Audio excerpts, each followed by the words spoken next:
Bonjour à tous, je vous retrouve aujourd'hui pour une nouvelle vidéo qui sera une vidéo sur le challenge au fil des saisons et des pages qui a été créé par Elliot et des livres. Donc je vous mettrai le lien de sa chaîne dans ma barre d'infos, pas dans la sienne, dans ma barre d'infos. Et je vous mettrai également le lien du groupe Facebook si ça vous intéresse de participer avec moi, enfin avec nous, avec le groupe quoi. Bref. Donc le principe de ce challenge, c'est d'avoir 5 consignes par saison. Voilà, donc de lire 5 livres par saison qui répondent à ces consignes. Je vais y arriver, c'est un petit peu difficile ce matin. Donc là, je vais vous présenter ma palle d'automne, donc avec les consignes de la saison de l'automne. Voilà, qui contrairement à beaucoup de personnes, moi, ne me plaît pas du tout. J'étais très bien en été avec le soleil, tout ça. Là, il commence à faire un petit peu plus frais, pleuvoir, tout ça, ça ne me plaît pas trop. Mais enfin bref, on est en automne, il faut bien le subir, hein, en attendant le printemps. Donc je commence de suite avec la première consigne qui est lire un livre où l'animal tient une place importante. Et voilà, Elodie dans sa vidéo précise que ça peut être un animal, un vrai entre guillemets, ou on peut parler aussi de métamorphes, parce que les métamorphes sont aussi des animaux. Donc du coup j'ai choisi de lire pour cette consigne Petite Changeling, le tome 1, Esclave d'essence, pardon, de Nalini Singh aux éditions Milady. Voilà. Il s'agit d'une voilà, c'est de la bitlite, hein, d'une romance entre des métamorphes a priori, parce que j'ai pas trop lu le résumé, mais voilà de ce que j'en ai compris. La consigne numéro 2 est lire un livre où la nature est présente sur la couverture.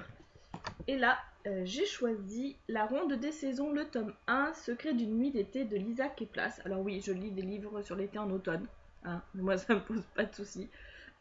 Comme ça j'aurais l'impression de rester un petit peu dans l'été, voilà. Donc voilà, on voit bien la nature hein, avec le champ, les montagnes qui sont à l'arrière-plan et l'arbre. Voilà. 3. Lire un livre de moins de 200 pages. Et là, j'ai choisi le seul que j'ai, qui est La ferme des animaux. Vu que, alors, parce qu'il y a moitié du livre où c'est des explications, il fait 109 pages. Je sais pas si vous allez voir. Hop. Voilà. Il fait 109 pages, parce qu'après, ouais, c'est le dossier qui explique un petit peu. Donc voilà, La ferme des animaux de George Orwell aux éditions Folio Plus classique. Consigne numéro 4, piocher dans la jarre. Alors du coup, ça fait longtemps que j'ai pas pioché dedans, donc elle est toujours intacte. Donc je vais piocher dedans. Si je tombe sur un livre que j'ai déjà lu, j'en piocherai un autre. Hop, et donc, hop là. Je vais prendre celui-ci. Forcément, c'est pas le plus facile à attraper. Et il s'agit de Duald. Donc c'est de la dystopie. Il me semble que ils sont deux sur Terre à se ressembler et il faut qu'ils tuent l'autre pour survivre. Il me semble que l'histoire c'est ça. Je suis pas sûre à 100%, mais de ce que je me rappelle, il me semble que c'était ça. Donc je lirai Duald pour cette saison. Et 5, lire un coup de cœur de quelqu'un de votre entourage. Et donc là, j'ai demandé un petit peu à tout le monde autour de moi. Voilà, les coups de cœur d'un peu tout le monde et j'ai choisi celui qui était dans ma palle hein, parce que j'avais pas envie de forcément acheter d'autres livres juste pour remplir une consigne.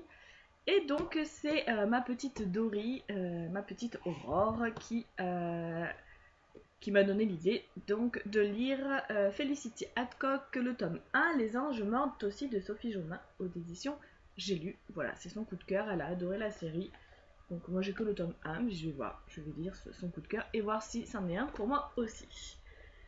Voilà, donc cette petite vidéo est déjà terminée. Je vous invite à suivre le lien pour aller voir la vidéo d'Elodie qui présente le challenge en entier, hein, de façon globale, avec les consignes pour l'hiver, l'été et le printemps. Et si ça vous intéresse de participer, de vous inscrire sur le groupe Facebook. Et puis voilà, comme ça on pourra discuter ensemble de toutes nos lectures. Je vous souhaite une bonne journée et je vous dis à bientôt.